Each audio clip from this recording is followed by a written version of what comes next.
अरे राम समस्या कौन होई अरे राम। बने बाबा। खुश रहा बैठा। अरे बाबा हो बाबा, बहुत आत्मा शांति भेटा गल बाबा का लगायल बनी का। बाबा यही जा रही ले। हाँ बाबू यही जरा ही ले। गोड़ लगते नहीं हुआ। खुश रहा बाबू खुश रहा, बैठा लो। केना घुमाता लो, पढ़ाई लिखाई बढ़िया चलता। हाँ रौरा लगाई नहीं अजय बाबा। और ये ना जाओ बैठो। अच्छा मंदिर के आगे ना बैठल जाला। और ये बगला है बगला को लगते हैं बाबा। खुश रह। अच्छा तू आज घूमे आइल बाड़लो। हाँ बाबा हां बाबा। कहां चल बाता लोग के बढ़िया बाबा बा। पढ़त बढ़िया बाड़लो ने। हां एकदम पढ़े में कोनो हमनी के। अच्छा ये बताओ लो, पढ़ाई लिखाई के तालो के हम एगो सवाल तालो से पूछा तनी बताई बोलो। हां बता दे महाराज फटाफट। हां ऐसे तालो के भविष्य के बारे में पता लग जाए। हां बाबा चालू। अच्छा तू लो स्वर्ग के माटी लेके आवलो।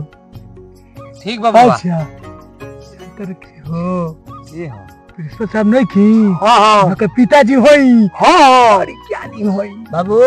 हां बाबा बात छोड़ लो, तू चालू भगवान से दुआ करे के तू आगे बढ़ लो, चालू स्वर्ग के माटी लेके आवलो तालो के भविष्य के बारे में पता लग जाए।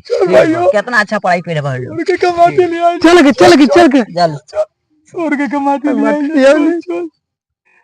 जल्दी आ जाओ बाबू। कमाते नहीं आए जा बाबा को हमरा के कि जा स्वर्ग का माटी ले आओ। यही से माटी ले लेला माटी हम सब के सब बीच रहो यही से लेके जाता नहीं।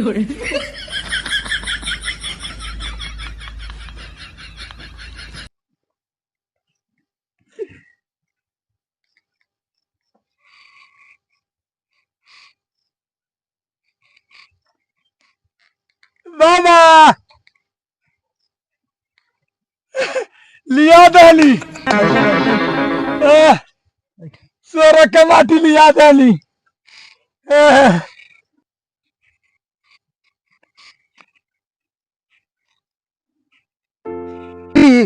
स्वर्ग की माटी हम जानते नहीं कि स्वर्ग माटी का होला है। चलो तनी अरे भैया आगे बढ़ा तू। अरे बाबू बा बड़ा माटी ले आइल बनी गोला के तनी। खुश रह बाबू खुश रह। देखला तू को आ गइल भैया। हाय बाबा खुश बानी ठीक बा। ए माई रुकबे। का बाबू हो जो सर जी मंगले बड़े स्वर्ग के माटी, तो हम कहनी सबसे बढ़िया हमरे माई के गोड़वा के नीचवा के मटिया रही, इहे लेके जा रहनी। अच्छा बाबू जा, हमारा आशीर्वाद बा, तू पास हो जाइबो। ए बाबू जल्दी से आके खाना खा लिया।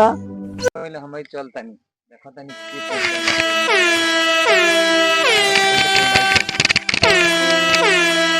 बोल लगतनी। खुश रह बाबू खुश रह, बैठो एजा रखो। माटी ले देख कैसन इतनी सुखी। ए बाबू का बाबा तीन जना स्वर्ग के माटी ले ले बड़ा। हां बाबा। हां ए बाबू हई माटी कहां से ले आइल बड़ा।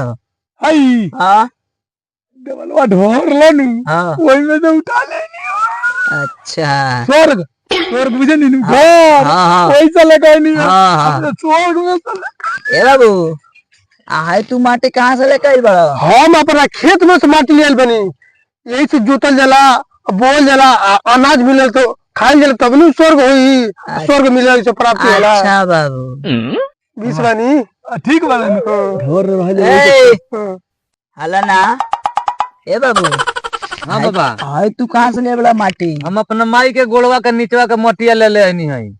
वाह बेटा वाह, सुना लो। हां का और तेरा अपना माई के गोड़वा के नीचे का मटिया लियो। तो माई के चरण के नीचे स्वर्ग बा। हां उहे हमरा स्वर्ग बुझाइल हो। आ घरों में रह जाला उसमें खाना खाने खेतों में से तू ना होला। तो स्वर्ग ना हो, माई के चरण में, माई बाप के चरण में स्वर्ग बा। माई ना जाने के माई के गोड़ के नीचे। तो आज से जान लो कि अपना महतारी बाप के सेवा कर लो। हां बाबा आ कह लो हाथ जोड़ के आज से महतारी बाप हमनी के सेवा करे जा।